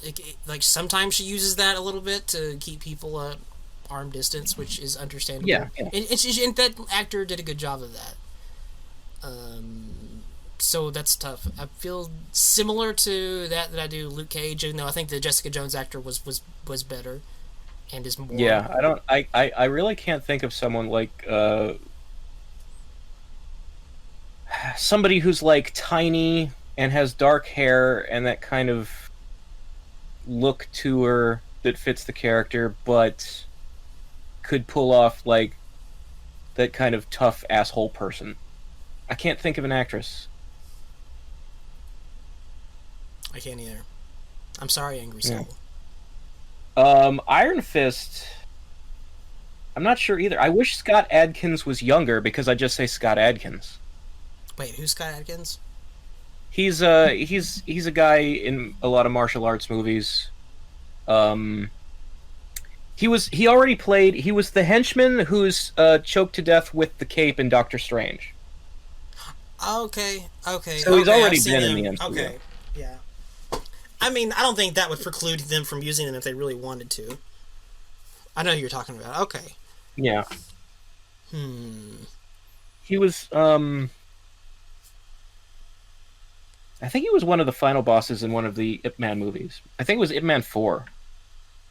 He was the bad guy. One thing I really don't like about this is just the idea of recasting Iron Fist. I'm not saying they shouldn't, because I mean, he's the main one that I could go either way on. Like, yeah, you could. Yeah, I think it. I do think he needs to be recast. I did not like Finn Jones, but I'm having a hard time thinking of a blonde guy who's good at martial arts that I've seen in like a movie recently. One thing that did suck about that, whenever he was being cast, was the internet outcry for him to be cast as Asian. Yeah, to be race bent, which And- look, Shang-Chi is getting his movie now. Yeah, he's getting a movie. There's going to be a lot of Asian martial artists in that movie. Iron Fist does not have to be Asian. Like, not all martial artists have to be Asian. No. In fact, that seems racist to me. Yeah. To suggest that they do. It does. It does, doesn't it? Oh, the martial arts guy has to be fucking Asian, huh? Like, it was a weird thing. Yeah, and like- luckily, I'm glad that whoever was in charge was like, you know what, no. No. Yeah, to put it like in to make a comparison, Iron Fist, if you were to make like a collection of all the Marvel martial artists and got them together and they had their own like little pocket adventures, like their own little mini universe of stories, and you compared that to Mortal Kombat, Iron Fist should be kind of the Johnny Cage. Yeah. You know? Yeah. No, I agree. And I think there's no way that guy should not be American. I think that's that creates something that's interesting within Like that that's character an from inherent top to part bottom. of his story is Yeah. that look, the TV show's biggest failing is that it barely ever showed the city of Kunlun where he became the Iron Fist. If they had done their job properly and shown Kunlun and all of the training and backstory, the reason it's important that Iron Fist is white is because Kunlun was racist as shit to him. Because he's white. It's a thing. And that there's plenty of other martial artsy type characters and whatnot in there that aren't American. It's not just the white guy who's super awesome karate guy. And as we've already seen, because Shang-Chi is a thing. Who has a movie. And Shang-Chi's movie is going to be rad as fuck because it's going to be literally a better Mortal Kombat movie than Mortal Kombat will probably be because it's going to have an actual tournament in it, and it's going to have all these like characters with mystical powers. If the Lego set is anything to be believed, that movie will have a dragon in it.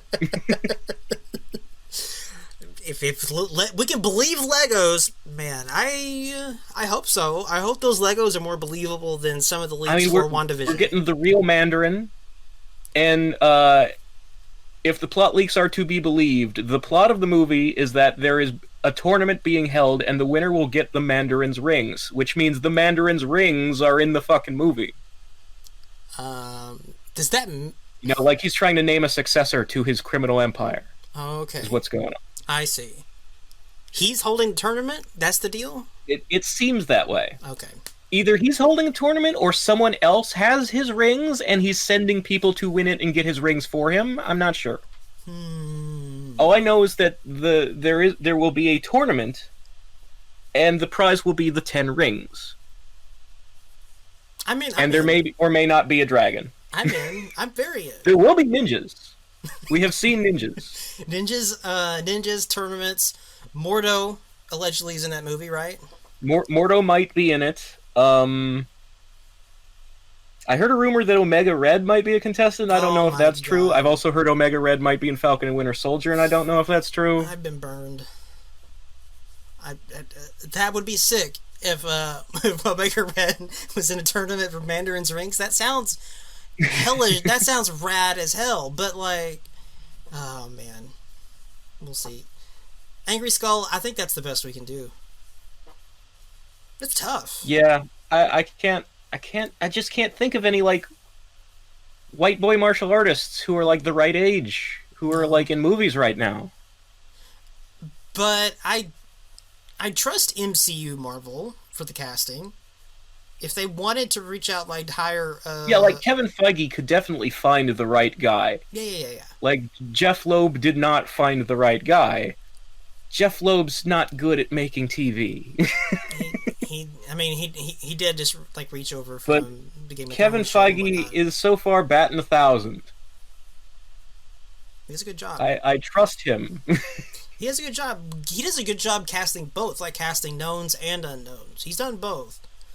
Yeah, and it's worked out. So, and look, the only movies in the MCU that I'm not like necessarily happy with the casting of is like what, the Spider-Man ones, and maybe that's Sony's fault, not Marvel's. Sony, yeah. There's definitely some and bullshit it's not, like, there. I like Tom Holland as Peter. I think Tom Holland is the best actor to portray Spider-Man. My problem with the Spider-Man movies has never been Spider-Man himself. It's always been supporting cast. I don't know why they have to call her MJ. Yeah, that's a big one. Call her anyone else in the world, and it's cool. Like, if you're gonna make it up this new character whose name is Michelle, just call her Michelle. Just call her Michelle. It's fine. We're not going to be assholes about it. This is high school Peter, and he has like some made-up girlfriend. That's fine. And then he meets the real Gwen and MJ when he gets to college. Do that if you want to do that. That's fine. I don't know why Michelle needs to be MJ. Pete has had a lot of girlfriends. He has. He's had many girlfriends. Having this other one, Michelle, in college, high school is not that big of a deal. It's fine. Yeah, that's a big gripe, but that's also just one that it just seems like so easy to, like, why did that even happen? But who knows, though? Sony is a factor. Those movies end up in places that Marvel movies, MCU movies don't. Yeah, that's the thing. With Spider-Man, it's always Kevin Feige is not the last. Oh. He's not the final say. There's fucking Amy Pascal over here putting her dirty fucking fingers in the cookie jar. She does. She fucking throws sandwiches at people. Did you read that shit? Sends weird emails about how we need EDM music in a Spider-Man movie because that's what the kids listen to these days. How do you do, fellow kids? We're trying to be hip. Did she say that? Was that really a thing? Yeah. That was one of those leaked emails. Was all kinds of goofy shit like that. Fucking. Is that what happened with Electro? The reason she wanted Peter to spend more time in the movies taking selfies and like using Instagram, like having a Spider-Man Instagram because that's what the kids are into now. Okay. And they implemented it in the video game fine because they didn't make it fucking intrusive. Yeah. But she wanted that to be a thing in the movies, that he's constantly snapping selfies of himself web slinging. And she's got to be the reason Andrew Garfield was a fucking skater. Probably. That sounds about right. That tracks. EDM, is that why fucking Electro happened? Constantly fucking, how do you do, fellow kids? She throws sandwiches at people. Who throws a sandwich? They got They got Bill Murray to be in the Ghostbusters reboot by threatening to sue him if he wasn't. And it worked? Huh. He's in it. Yeah. He plays a character who spends most of his scenes sitting in chairs because Bill Murray didn't want to walk around on set and be, like, if I have to be in this piece of shit, at least let me spend the whole time sitting down. In the Girl Busters movie, right? Where didn't he die? He fell out the window or some shit? Yes, a ghost knocks him out of a window and he dies. Yeah, that was I mean, that seems pretty enjoyable probably for Bill Murray. Yeah, I'm sure he had some fun with it. Just kill me. I'm sure he was very amused. Just kill me. It definitely won't have to come back for a sequel. About life the way Harrison Ford feels about Star Wars. Yeah. But you know what? Fucking Thor was funny. Yeah, I mean, that movie is probably the reason that they let Hemsworth be, like, the reason that Ragnarok has the tone it has, was that they found out, oh, Chris can actually be really funny on the screen. Let's make a funnier movie. He is really funny, so thank you. And look, Girl Busters. whatever your problems with Thor Ragnarok may be, Thor fans out in the world, look at the box office, man. Oh, dude. Compare 3 to 1 and 2. It's crazy. More people liked it. That's just math. Dude. It's a thing. Like, fucking, I'd say this every time, but for me, it's worth note. The same month Justice League came out. And Thor beat them all. All the Justice League. Yeah. I mean, it helps that movie was fucking trash. It was garbage. It was the worst. It's still garbage. It's gonna come out again. It's gonna be instead of like... It's not done. We had 2 hours of red sky trash with quips. It's gonna be 4 hours of trash with no quips and a gray sky, but it's... God. My dog hates it. I don't want to sit through 4 hours of trash. No, I don't want to sit through it. Not again. Like, that's the whole... Thor killed this movie once, and it's bad. Like, I've been through this before. We all have. Remember when there was an extended cut of BVS, and all the Snyderites were like, it's a much better movie. Look, I saw the extended cut. Totally. It's just BVS, but longer. Dude, like, fucking... Maybe he was a dream of a farmer from fucking Kansas. Yeah, that's what I remember from Man of Steel. Pa Kent being like, be Superman. The world needs a Superman. He totally said that.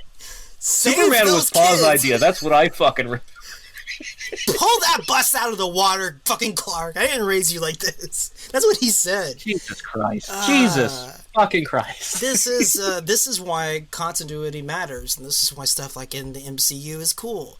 Because when fucking that dude from the FBI walks out here, he does the card trick. And he did that shit in the previous movie. The card trick tracks. Is continuity. Like, it's... They made a guy doing a card trick significant. Significant. This guy, this random ass FBI guy, can just flick a fucking card, doesn't say a shit, and Superman can't pull a fucking bus out of the water. It's... I wouldn't get turned, okay? It's a thing. It's important to actually know how to please a crowd. I mean, it is. To actually give people things they want. Well, I mean, that's the whole thing, though. Like, if continuity doesn't matter to your writing, there's no point in listening to you. Right. Because you're just going to change it. My point about... We've been doing 5 years of a podcast where I yell about Mortal Kombat. The reason I'm yelling is because they still don't get why continuity is important to people. That, like, without context, there's no reason to invest in a story or characters. If their history doesn't matter, if what happens is just going to be erased or told differently next time, then what was the point of paying attention this time? It just doesn't... There's no point in listening. There's no point in investing. It's just going to change again. Damn it. I think we did it. So yeah, like what some people will call fan service in like a derogatory, like turn their nose up at it tone, is other people would call this is the fucking reason I like these movies. Yeah. It just makes Because you feel like you they feel like actually they care. reward my investment. Like they actually give me something for paying attention and remembering things. It matters. It's a transaction. Yeah. Yeah, it is. It's good. We still don't know who Monica's friend is. That's true. Wow, it's fucking windy out. You Is hear it? that through the mic? I did hear that. That sounds like Kansas. There's weather happening over here. Jesus. Hopefully everything's all right over there. We had really bad weather here yesterday. It was not good, but everything's good now. But yeah, we still have not actually seen any aerospace engineers. We've only seen a lady soldier who gave her a moon buggy. That's not an aerospace engineer, as far as I know. That's just a member of the staff. I think it's the same lady that we saw in this scene that's been frozen on screen for like an hour. I think she walks up and says hi to... Okay, so she's helping Monica behind Hayward's back, and then she comes to Hayward's camp? That seems to be what happened there. I could be wrong. If the internet wants to put it together... Okay, I need to go back more. Her. Oh, is that the same lady? I think that's her. Okay. Now look. So she helps Monica behind Hayward's back, and then she goes to hang out with Hayward. But and be part of his... yeah, she does have a name. She had a fucking name on her whatever shit. But I feel like if she was the friend, she would have had more than just the name that you had to pick up off a shirt. So because again, Monica said my guy. She said that dialogue. Too. That was the thing, my guy. And this probably not a guy. One has to. I'm not entirely certain this is the same lady. Can you bring up last episode? I don't know if my time turner goes back that far. I don't even think that was last episode. Where Monica drove the buggy into the wall? I think that was last episode. Okay, let me look. Oh my god, this could be trouble. Episode 7. Yes. Okay, now I have to tell the thing here. Yeah, if you can't get the recording to hop screens, then don't worry about it. I can do it. I'm like Monica going through this fucking wall. Wait, that's not... Yeah, it is. That's the right one. Okay. I just have to do it twice. Episode 7. I have to do it on the stream one.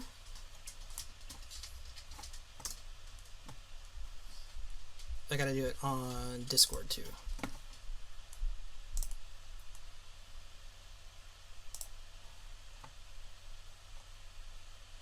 Episode that one. Okay. There we go. You can see that. Yes, I can see it. The stream one's not updated though.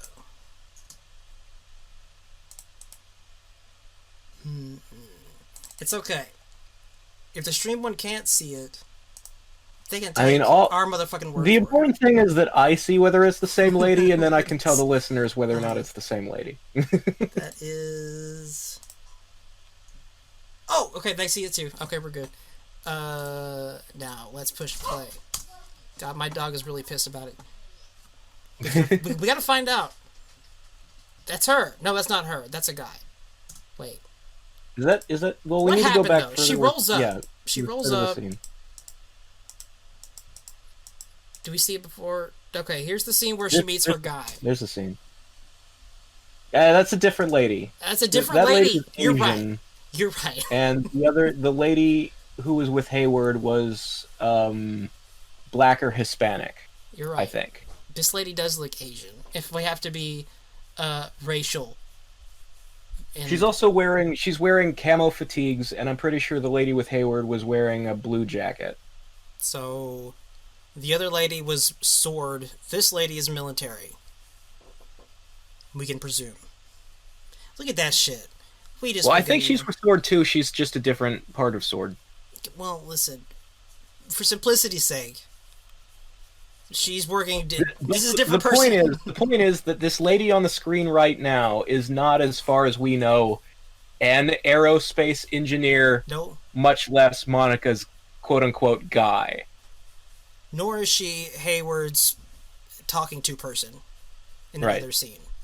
So the point being, we still haven't seen what might be Reed Richards or the Blue Marvel. No, yeah, that's one of the threads that I was buttoning back from like an hour ago of the still open plot threads that we have in the show. Pietro, the twins, there's her friend. Pietro.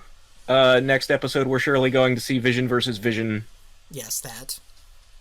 So there's Monica and Pietro. There's El Vision Blanco. Mm-hmm. That one. CC. And there's the mystery aerospace engineer. And there's what's going to happen to Hayward and Sword. What's going to happen to the Hex itself? What's going to happen to Wanda's kids? Will Mephisto or Nightmare or Chthon or fucking, I don't know, Shumagorath, will some kind of interdimensional creature be mentioned by name, much less show up and reveal himself to be Ralph or the Bunny Rabbit?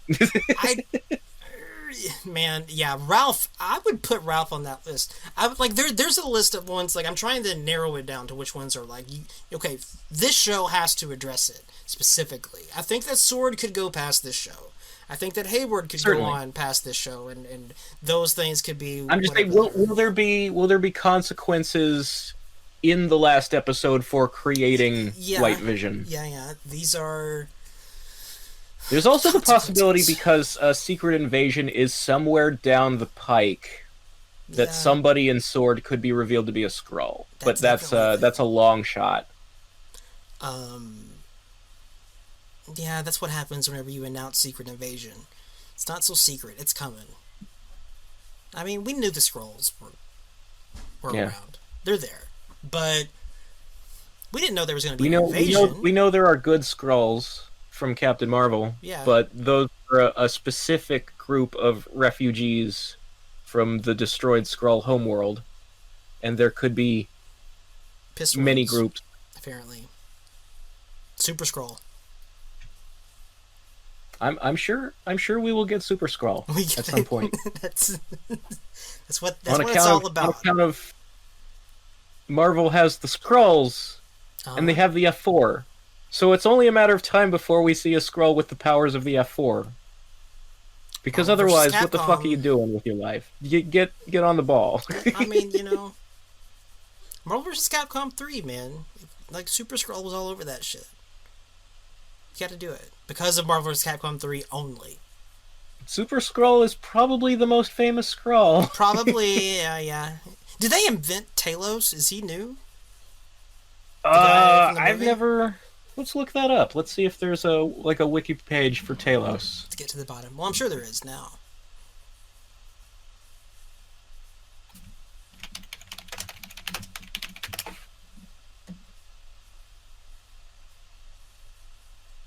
Okay, there was, in fact, a character in the comics named Talos the Tamer, who was born without the Skrull ability to shapeshift. Huh. And then did some stuff. Well, that's an interesting pull for the MCU. Yeah, I mean, obviously in the movies he can shapeshift. He can. They talk about it at great length. Can you change into a file cabinet? Why would you change into a file cabinet? They have fun with that in the movie. Okay, so apparently at some point in the comics, Talos was known for wearing a knockoff of the Infinity Gauntlet called the Abundant Glove. Okay. It's described on this wiki page as Talos briefly wore the Abundant Glove, a marginally powerful item. Alright, that's a good reason to pull that character. I hoped they used that at some point. Apparently, the abundant glove is from a Howard the Duck issue. That's fine. We've seen Howard the Duck in the MCU. He's canon. So that abundant glove better show up. That's what I'm saying. That could be tight, dude. Dude, what if he just like he's a shapeshifter, so he shapeshifts himself to have the Infinity Gauntlet, but it's not real. It's just a shapeshift thing, and it's the abundant glove. I'm already writing this shit out. This could be tight. I'm in. Right. The other thing comics Talos is known for is having like a Kano style cyborg eye. He doesn't have that. So in the movies, watch out for him maybe getting his eye fucked up. I don't know. They might never do that. He was near Nick Fury when he got his eye. Yeah, his buddy Nick got his eye fucked up. Maybe that's another. The last time I trusted someone, I lost an eye. Turns out it was a fucking cat. It was a cat, dude. I'm not. Yeah, I don't blame. I'm not a cat person. Like I don't want to. I don't go around like I want to kill cats. It's not one of those. It's just I'm not. Me and cats don't get along really well. It's cool. It's not my thing. I like dogs, but I mean I like cats. I was never had an eye scratched out by a cat. So no, I've never. That might change my temperament. Yeah, that would definitely change my temperament. But I was saying to Nick Fury all through that movie, dude, watch out. It's a fucking cat. It's listen, it's not a dog. It's a different thing. Okay. Is that it? Did we cover it? Did we do it? I think we did it. I think we did it too. We did it, everybody. We did it. We made it. I think we did a really good job. This was good. We made an episode. Congratulations. This was good. I liked it. This is part of the process. I enjoy talking about the MCU as opposed to time. talking about Mortal Kombat. I think maybe, unfortunately, like the Marvel specific market for podcasts and YouTube shows is a little oversaturated. It is. I think it's. I think the niche we occupy is the only one we could have. I think Mortal Kombat has to be our thing. But, God, I wish I could talk about things I like instead. It would be fun. It would be great. No, it would. Like, because there's been a lot of times where I thought, man, listen, I've liked the Marvel movies, the MCU movies for so long. It would be cool to do a podcast about it, but there's a billion of them. And, like, what? I don't want to make this thing... I don't want to put breakdown in the title of these videos. I could. But I don't want to. I don't want to make, like, fucking... Top 10 reasons why why Mephisto is the rabbit. That's not going to happen. No. That's not. We're not going to put a bunch of red circles and arrows on our fucking thumbnails. I was just about to say there's like not. So we're never going to get anywhere on YouTube. You gotta have one of those. You gotta have one of those things. If you don't want to put your face in it, we're never going to put out an episode that's a nice, tidy 10 minutes for the algorithm. We're not going to do that either. There's a lot of people that actually do reaction videos of them just watching this shit now, too. That's a thing which we're also not doing. But they do it with their face. And I got to copy some of their strats for the video. But for the rest of it, we're not doing that shit. You're not going to get my uncaged face whenever they reveal Vision at the end. Look, even if I owned a webcam, what kind of person makes that face? It's a good question. I always think these people are normal human beings. They are fucking aliens who are living in human guise and have their fucking immigration papers from the Men in Black. All right. I think about the times that I've had any sort of reaction, like in the theater watching a movie like that, and I've never had a reaction like that. I've never made a fucking open-mouthed face out of anything in media in my life. I've never done that shit. I've gasped. Why? I have gasped. That's about as much as you can form.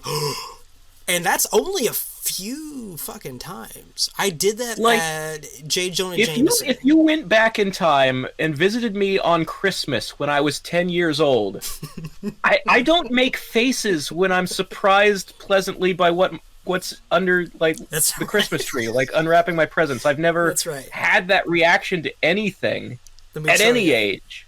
Internet, listen, I disappointed my parents, and I'll disappoint you too. Because they got right in there with that fucking camera. It's like, nope, sorry, man. Like, look, I'm really happy that this is in my life now, Mom and Dad, but I'm not uncaged. I'm sorry. This is, So yeah, we're not doing that, but we're also not giving you a breakdown. I of don't Red want you to see Circle my Show. fucking tonsils, Internet. I'm sorry. I don't want to see your tonsils either, No. Internet. Stop making that face. They're not gonna stop, dude. It's gonna keep on fucking going. It's a big deal. I don't understand why it's a thing. People like it. I mean, if nothing else, no, I don't know. I'm not gonna. This is not a breakdown. God, I hate that word. I've really started to hate that word. Yeah, we made it to the end. We have rambled our way 2 or 3 times the length of the episode we just reviewed. And that much is consistent, so that maybe is something That's our brand. We are on track. So we are continuing to be the Nethercast. It's you know what? We fucking hop dimensions, and this one's kind of nice. I like this spot in the multiverse. Maybe we should come back for a time or two more. I intend to continue spending time here. Yeah, I think we've already established that we're going to keep doing these for Falcon and the Winter Soldier. And God, I hope the quality stays. I really do. Which feels... It feels like... It's like... I don't want to have to compare that show to this show. Because that's a whole different situation. It's going to be a completely different tone. It's going to be its own thing. Yeah. There's explosions in that show. This show's not really about explosions. That show is going to be like a 24 sort of thing. Like it's going to be like a spy thriller stuff. Yeah. Not like this. It's going to be like, hey, did you like Captain America: The Winter Soldier? Do you like the Captain America movies? Here's more. Here's that. I wonder if someone in that show is going to get on their cell phone and be like, I have this aerospace friend. I wonder if it's going to be one of those things. I'm sure, because like I said, they are allegedly introducing the Weapon Plus program, which is heavily mutant adjacent, and everybody's waiting. It is. That would be a different text though. Would be. I said, what was it, 2 reviews ago, that if the way I would introduce mutants to the Marvel universe would start with Wolverine and Weapon X. Well, yeah. So, but I mean, like, who are you gonna text for that? Like, Wolverine's not gonna text. They cannot make Wolverine text ever. No. Unless it's a joke. Well, And I mean, he puts a claw through the phone. Ideally, if you show the Weapon X version of Wolverine, it's like a nearly naked guy in a mind control helmet, right? He's not going to be on a cell phone. You would think, He's but going to that's be in a flashback. tube. That's like way back in the back, though. That's already happened. Well, maybe Wolverine hasn't been freed yet. Maybe he hasn't. Like maybe the present day for the MCU X-Men roughly translates to that point in time. Like maybe it could be. They could do that. I just keep thinking about texts now because this show has me on this text wavelength. So I'm like, I've got this. You don't always have to introduce a new character by saying somebody has sent them a text and asked them to show up on the TV show. Are you sure? I don't know, man. I could see that. Fucking Falcon's like, dude, I have this guy that makes my wings. He's really into metal alloys. You know what I'm talking about. It could be, this is the thing. No, I'm just saying, like, it's probably going to be like, Falcon and Winter Soldier are investigating, like, government conspiracy theory type stuff, and somebody hacks a computer, and they're like, "What's this folder labeled Weapon X?" You know, maybe it's that kind of thing. It could be that shit. Or it could be Omega Like, Red oh just my like god, popping what's out in all front this? of them. I opened the folder and there's some kind of weird experiments happening in Canada. We should Oh, probably do shit. something about that. There's a movie, and they sit down and watch it, and we watch it with them, and it's the Wolverine movie. It's gonna be great. Hulk's in it. I hope it's not X-Men Origins Wolverine.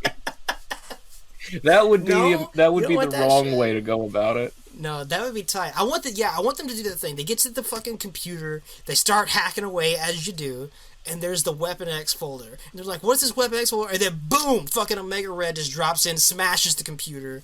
He's like, fuck you. He's like, I'm not going to do the Russian accent, but he's like, no, don't read what's in that folder. Ah!